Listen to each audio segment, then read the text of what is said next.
Join me right now back on the show is UFC bantamweight slasher Chris Gutierrez. What's going on, Chris? I'm good, bro. How you doing? Good, man. The last time we talked, you're stuck in a snowstorm. How's the weather now up there? Oh, it's hot. It was 102 today. 110. God damn, that's hot. No, 102. Oh, 102. 102. Okay, that's still Yeah, hot. yeah, yeah. It's still hot. It is. But I All mean, right. it's beautiful. It's beautiful. You get to get out and go walk and at the park and just go hike some trails without it being snowy and cold as balls. Up there, when you do hike, do you see a lot of animals? You always hear about people getting attacked by like cougars and bears and all kinds of wild stuff. So, do you see animals? I've seen elk, deer. I've seen one ram before, and as soon as I saw it, he looked at me, and I started walking back down. I was like, nope, not going to chance it, because he was. If it was I don't know if it was a boy or girl, whatever it was huge, and I was like, you know what, I don't want to, because it was like there were trees, but those trees were like really tall, and I was like, I don't know how fast I can climb that. All it needs to do is catch you one time, and then you got a broken hip. I was like, I don't want to chance it, so I cut my hike short. But about that, I don't hike like after like 7 o'clock. Like when the sun starts going down. That's when they say don't. It's a little bit more dangerous. So I do it in like the middle of the day. Yeah, definitely. You need to see what's going on, right? You don't want to just hear Yeah, some noises out exactly. there like it's like Friday the 13th or something, right? Oh, now I'm gonna be thinking about Jason when I walk up there. Damn it. All right, let's get back to your fights. Your fight, UFC Nashville. You got the victory, your first victory in the Octagon. Did you feel that you got to show, most of what you're capable of? No, of course not. No, I just felt like I got to show a little part of me every fight. I mean, every day I develop. I get 1% better every day. And actually today, man, my coach worked with me on some little stuff, man, that just blew my mind. And I was like, oh my god, how did I not know about this? And like I said, just that little example, man, I grow every day, and just there's so much knowledge at Factory X with the coaches, the whole staff, all the teammates, and we all just pour into each other, man. And it's just a good camaraderie, and I mean, I'm glad, and I'm ready to showcase what I've learned since then. In that fight, McDonald, he was leaking all over the place. When you see an opponent bleeding like that, what goes through your mind? Feels good. Feels good. I don't know, man. It's like I said, sport ain't for everybody. Some people be like, "Oh my god, you like to hurt people." I don't give a shit what they think. I don't know. Just something about seeing another person break. Especially when you go toe to toe with another man. When you see that person just break, when you break their will, man, that's like that's a drug. It's a drug, But we're professionals, and we just do it in the cage, And but that's our profession. That's what we do. You just try to go for the kill when you see that. You just it's like your animal instincts kick in. You had a lot going on leading up to that fight. You're going through a nasty custody battle. Did you get that resolved or is it still ongoing? Got a little worse actually. Mhm. Um, it was actually on the path to going right. I had like 10 to 15 more visits before I was able to get my son unsupervised visits. And man, that's what I was looking forward to. I could be a real father at that point. I could take my son to the park. I could take him to the aquarium, somewhere, and be just me and him. And not only that, I could bring my family down and just, you know what I mean? Like, you see what I'm saying? I could just get Mhm. that one-on-one time with my son and just show my family their nephews and their grandson, but unfortunately, man, um, they gave a year and a half the option. They gave a year and a half year old child the option to choose if he wants to see me or not. And of course, there was some intervening with that, and they cut my visits. They suspended my visits because he didn't want to see me. And so it's been 5 months since I've been able to see my son. So it actually got a little worse.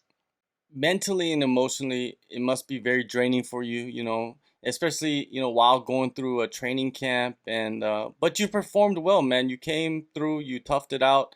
A lot of people would break, but you pushed through. What keeps you pushing? I have to. I have to. I, I I say this all the time, man. I'm unbreakable. I'm I'm stubborn, man. I'm stubborn. I'm hard headed. I just don't know how to quit. And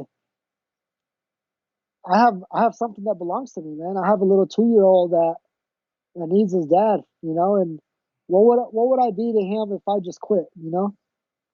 I couldn't imagine. I couldn't imagine him growing up and me looking at him in his eyes and he says, "Hey, how come I'm just not getting to meet you?" You know, I would lie to him and be like, "Oh, things happen." No, in reality was like, I quit. I gave up on you. I can't live with that. I can't live with that. I have a family to support and I have a little one to get back and that's my vision and that's what my main focus is.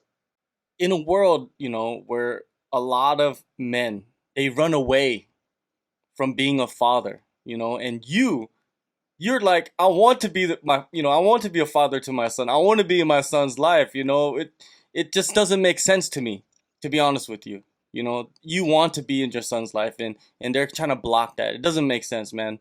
Um, I feel for you, man. Like it's just it's just hard to understand. You know what I mean? And me being a father too. I appreciate that, man, and I wish I can get answers. I really wish I can get answers. You're right. I am a father, and I'm a father first, and I want to be a father. You know, but they don't let me. I don't know why. But everything happens for a reason, man. I'm a true believer in that, and I've gotten closer in my relationship with God, and I leave it all to Him. And at times I get down, I get sad and I get worried, but ultimately, man, I've learned to use that negativity and use it as fuel, and it just motivates me, man.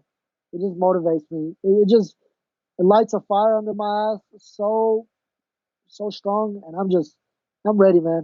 I'm ready. I'm ready for August 10th. If we were to fight tomorrow, man, I'll be ready. Well, August 10th, you're going to Uruguay for your next fight. I think it's your first time fighting in a Latin American country. Am I right? Yes, sir. Yes, How sir. does it feel, I'm man, to be ex- able to fight in a Latin American country? Man, it feels good, man. I have no what's it called? Like I have no weight on my shoulders or nothing, man. I'm going in there with an open mind. I have two countries going to war with me. I have my mom's country, Guatemala, and I have my dad's country, Colombia. And like I said, I'm South America takeover. I got two countries behind me. I can't lose, man. I won't lose. I refuse to. I'm not going to break. And like I said, man, I'm excited. I'm getting excited talking about it. Being able to speak Spanish, I think, is going to benefit you tremendously when you go down there. You're doing media. You get an opportunity to kind of get the support of maybe another continent behind you, man. How big are you on that opportunity? Oh, it's amazing. It's an amazing. Um, I would say it's amazing to be able to speak multiple languages. And Spanish is I consider it my primary. So to be able to speak Spanish and be able to communicate down there very well and do interviews in Spanish, and so my parents' countries can understand what it takes, what I go through, who I think, and you know what I mean. Just want them to be able to understand me also. You know what I mean. And it's a good feeling. It's nice. You're facing Geraldo de Freitas. Pretty sure you've probably watched, some film on him. What are your thoughts on his skill set? I mean, he comes out of a good camp. He trains at I don't know how you say it, Noviao Unhão's gym Yeah. in Brazil with like Jose Aldo and all them. It's a prestigious camp, but Factory X is something different. You know, at the end of the day, man, he's just a face. That's all it is. I don't give a shit about the name, who he trains with, what he's got. At the end of the day, he's got to prepare for me, you know. And on any night, man, I'm a problem. I've said that before, and I'll say it again. You know, I'm gonna be a problem for him. Like I say, he's gonna come out strong. So am I. Only difference is I'm not gonna break his, and I'm gonna prove it, and I'm gonna show it. Have you been in the gym the whole time since your last fight? Of course, of course. I train full time. You know, and like I said, our gym is ran different. You know, our head coach, Coach Mark, he runs a tight shift, man. It's like I said, you're a professional athlete, and he holds you accountable to everything, and it's so amazing, man, the way it all works, you know. And you'll see. Yeah, but I've been in the gym full time every day since my last fight. You know, I took the week off to recover and have some downtime and eat, you know, the good food that I like. And I went down to visit my parents, and then when I came back, it was back to business. Going back to Factory X, you know, Coach Mark Montoya, I saw a little video of you doing a little role reversal. You were holding pads for him, you know. What was that fun? What is that fun? No, I mean, so that's called Katikas Learns. So we have a teammate. His name is Yusuf Zalal. He's Moroccan, and the guy cannot say my name to save his life. He cannot say Gutierrez. He's like, I mean, literally, he's like, I'm like Gutierrez. He's like Katikas, and I'm like Jesus. So that's my nickname in the gym. It's Katikas, and that's what they call me. So it is what it is. And you actually hear my coach say it. He'll be like Katikas. He'll yell out the codes. He'll be like Katikas, Katikas, and I was just like, oh my god. But you know, I'm used to it now. And it's funny because people be like, hey, who's Katikas? And I'm like, me. And he was like, oh, okay. He was like, can they not say your last name? I'm like, no, everyone can except Yusuf. So it stuck with me. But those clips is called Katikas Learns. And what it started was my coach was like, it was after jiu-jitsu. He was walking away, and I went up to him and I was like, this is what I said. I said, Coach, I think I can beat you in the clinch. He says that I said, Coach, you know, like, I'll beat you in the clinch. So he was like, all right, you know, I got to show this guy who's boss, and he had to show me up. So we have multiple videos of him just beating me up. Katikas learns, right? Like, learn not to like step up to him. And every now and then I'll get like crazy hair and be like, yo, coach, like, I think I can beat you in this. And he'll be like, all right. And then somehow there's a camera around and it just gets video recorded of me getting beat up. So this day was me holding pads for him, and I'm not the best at it. And he was just mauling me, and it was like not fun because the guy kicks like a horse. And I was just like, oh man, not fun at all. Well, you know, it's good to see that you guys can keep it light and you have a good relationship with the coach where you guys can kind of joke around and have fun. You know, it's not always serious, even though Mark, you know, runs a tight ship. No, exactly, exactly. You know, coach, they did a little video of the gym. You know, we were runner ups for best gym in the world, and we're gonna win this year coming up or next year coming up. Um, but they did a little clip, man. And if you get a chance, watch it. He talks about the relationship he has with the fighters. And it's actually really nice, and it's so true, man. The guy has so much wisdom and so much knowledge. It's actually pretty, you know, you get goosebumps when you hear him talk about it. It's pretty nice. So if you get a chance, check that out. Now, before you got into training camp, did you focus on anything in particular? I focus on myself, man. I try to evolve in every aspect of the game. So I've been working, you know, my overall game, you know, stand up, wrestling, jiu-jitsu, scrambles, everything. And like I said, it's just an overall MMA gym. That's all we work. So that's all I've been doing is just focusing on me, every aspect of myself. And you know, not only that, you know, I work on myself as a person first and foremost. That's one thing that you know, Coach Mark is very adamant on is work on yourself first, because when you're at peace with yourself and you feel good with yourself, fighting comes naturally. But when you have the weight of the world on top of you, and then you're going to combat with somebody, I mean, you drown. The cage is only so big, right? And you have you and an opponent in there. Then you got a ref in there. And then you have all this stress on you. I mean, that cage gets small really quick. You know what I mean? You got all this stress. You got an opponent that's trying to take your head off. Man, it consumes you. And that's one thing I've been doing, and I've actually gotten really good at it, and I'm in a better place now mentally and physically. Most importantly, I've worked on myself. I learned to love myself. I learned to love again, and just have a relationship with God, and that's what I was needing. That's what I was lacking, and it's helped my overall game, man. Honestly. While focusing on yourself, have you had it added anything to your routine, since your last fight? Recovery, gymnastics, movement training, anything?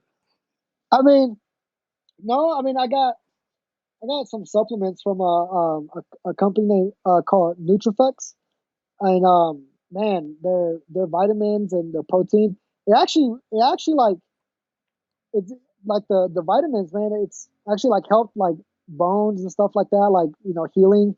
Also, man, been taking CBD oil with Turp House, Mhm. and man, I was never a believer of all that until I started taking it. Man, and it works. It works.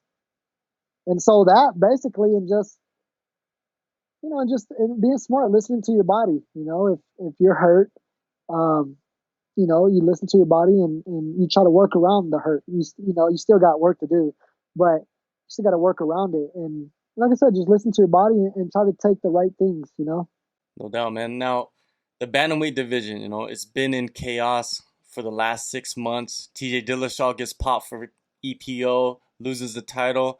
Cejudo demolishes Marias to become champ.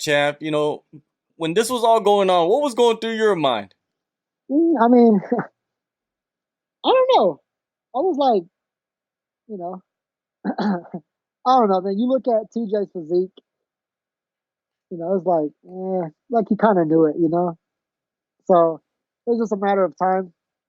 Um, it is what it is. I got to roll around with TJ for a bit, and I was like, man, this guy is strong. Like I'm strong. I can say I'm strong for the bantamweight division, and I was like, oh, this guy's strong. When you got some of our 55ers going, shit, he's strong. It's like something's a little suspect. But overall, man, he he apologized. He got tore up from it. The internet roasted him, and just let him have it. I'm sure that is killing him itself. The guilt, and losing the bell and doing all that. Man, I'm not. Who am I to judge him for that? And I'm not going to sit here and judge him for it. That's what I was thinking the whole time. It's like, you know what? He messed up. He's getting penalized. I mean, that's a big punishment already. On top of that, everything else that was happening, I'm like, what he does is his own business. I was just focusing on me and what I can do to get better. Watching the Cejudo Marias fight, man, I was like, man, Marias is coming out strong, but he was coming out. In my opinion, was coming out like too strong, and I was like, ooh, like he's throwing heat. I'm like, well, I want to see how long he can keep this up. So Hudo was like, yeah, I'm just buying my time. He's smart, man. He's smart. He's a smart guy. I like this tactic for that fight. He just stayed in his shell. He covered up well and took some bombs, and it was like, okay, my turn. And I mean, TKO'd him. I think it was very impressive. And now he's a three-time champ. He's an Olympic gold medalist, and he's a two-weight division champ, 25 and 35. I can't hate on him. I respect his hustle. It gives me something to look forward to. It gives me something. It motivates me. I'm watching all these top 15, top 10 guys and how they perform and what they do. If of course my I want to move up the ladder, and I want to fight for the belt. But more importantly, I want to be the champ. You know what I mean? That's what you got in this, to be the greatest in the world, not to be a contender. Not to be a gatekeeper. So, but I'm enjoying the process as it happens and as it goes. I'm not rushing it. If the opportunity presents itself, we'll take it. If not, enjoy the process. You know, and that's what I'm doing. I'm just enjoying life, enjoying the process as it goes. your neck, your fight coming up, you go in there, you take care of business. What do you plan on doing for the rest of the year? Do you plan on fighting, once, twice? What do you want to do? I mean, so going here and you know, I'm gonna get the dub one way or another. But I hope that I come out not that banged up. And also hope my opponent doesn't get hurt either. I always pray for me and my opponent. But I have a job to do. But for me, if I don't come out too hurt, I'd like to fight before the year's up. October, November, December, one of those times. If I fight August, more like November, December, you know, like to be able to give my family and my son a little nice Christmas present. And yeah, that's my plan. What about December in Korea? Would that be interesting? Yeah, I mean, yeah, hell yeah, it'll be interesting. It'll be interesting. That fucking jet lag though. That's the only thing I'm like, ooh, how does that Yeah, go? But other than that, man, it's an experience. I wouldn't want to miss out on an experience. You know what I mean? yeah. If the opportunity presented itself and it's a good matchup, and like I said, it's a team effort though. You know what I mean? If my coaches agree with it, my management team agrees with it, um, then if it's a green light, we'll take it. All But it's right, got to man. make Well, sense. definitely. Well, before you get into that, August 10th, you go to Uruguay, UFC on ESPN plus 14. Chris, man, it's always good, man, talking with you, breaking it down. Good luck on this next fight and the future, man. I appreciate it, man. Much love, and I appreciate you bringing me on.